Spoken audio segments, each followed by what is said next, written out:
Исламның кешегісі мен бүгіні. Орта ғасырларда Орта Азияда білімнің дамуына бірден бір ықпал еткен тұлға Ақсақ Темірдің ұрпағы Ұлықбек болған. Ұлықбектің ең үлкен жетістігі деп Самарқандта обсерватория салдырып, астрономияны зерттеуге күш салған тарихи еңбегін атауға болады. Ұлықбек обсерваториясы заманында аумақтағы ең білімді мамандарды жинаған керемет зерттеу орталығы болды. Менің ойымша, Ұлықбектің дәрежесін асырған тағы бір новаторлық қасиеті, ол Бұхара мен Самарқандта медреселер ашқан. Ең қызығы, әлгі медреселерді басқару үшін кімді сайлайды деп ойлайсыз? Молданы ма? Жоқ, қателесесіз. Медресенің тізгінін діннен бөлек философия, астрономия, музыка, математика сынды ғылымдарды жан-жақты меңгерген ғалымдарға берген. Басшылық қызметке адамдарды діни дәрежесіне қарап емес, сол замандағы заманауи ғылымдарды қаншалықты игерген біліміне қарап бекіткен.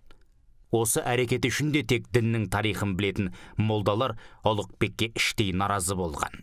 Консервативті ойлайтын, тек діннің тарихы мен исламды білетін молдаларды сайласа, шатыр кетіп елдің бәрін арғы дүниеге дайындауға кірісіп, бұл дүниенің ғылымдары мен математика мен астрономияны ұмытып кететінін Ұлықбек сол замандақ жақсы түсінген ғой.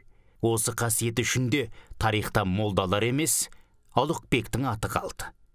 Бүгінгі таңда бізде исламды тек діннің тарихымен түсіндіріп, тозақ пен жұмақты айта беретін молдалар арқылы емес, Ұлықбектің тактикасымен жүріп, жан-жақты білімді ғалым молдалар арқылы уағыздауымыз керек.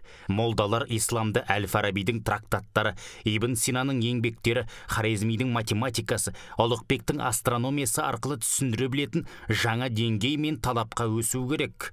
Себебі ислам тарихын айтып бір жақты уағыздай беретін, сақал мен балақтың әңгімесін айта беретін молдалардың ескі тактикалар әбден ескірді. Ескіріп қана қоймай, бүкіл мұсылман әлемін әлемдік дамудың көш соңында қалдырып тоқырауға тықты. Менің түсінігімде ислам тек арғы дүниеге дайындалатын дін емес, ислам ғылыммен тығыз байланысты. Егер исламның ғылыммен тығыз байланысты екені рас болса, исламды уағыздаушы молдалардың заманауи ғылымдардан неге хабар жоқ?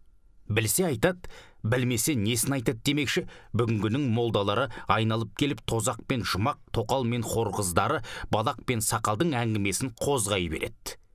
21 ғасырдағы технологияның заманына сай молдалар да рухани жаңғырып өздерін тұлға ретінде өсіру керек. Жалпы айтқанда біз исламды уағыздаудың қазақстандық жолын қалыптастыруымыз керек. Ол жол мұсылман болсаң, Ұлықбектей бол, мұсылман болсаң, Әл-Фарабидей бол, мұсылман болсаң, Ибн Синадан тасып түс, мұсылман болсаң, математик Хорезмиді басып оз деген философияға құрылуы тиіс. Сол кезде біз намаз оқумен қатар заманауи ғылымды меңгеріп, технологиялық революция жасайтын қазақтан шыққан 21 ғасырдың Бирунилері мен Әл-Фарабилерін тәрбиелеп шығаратын боламыз. Ал содан кейін технологиясы дамыған қазаққа арабтармен бірге бүкіл мұсылман әлемі иіліп сәлем салатын заман орнайтынына еш күмәнім жоқ. Бауыржан Серікбаев.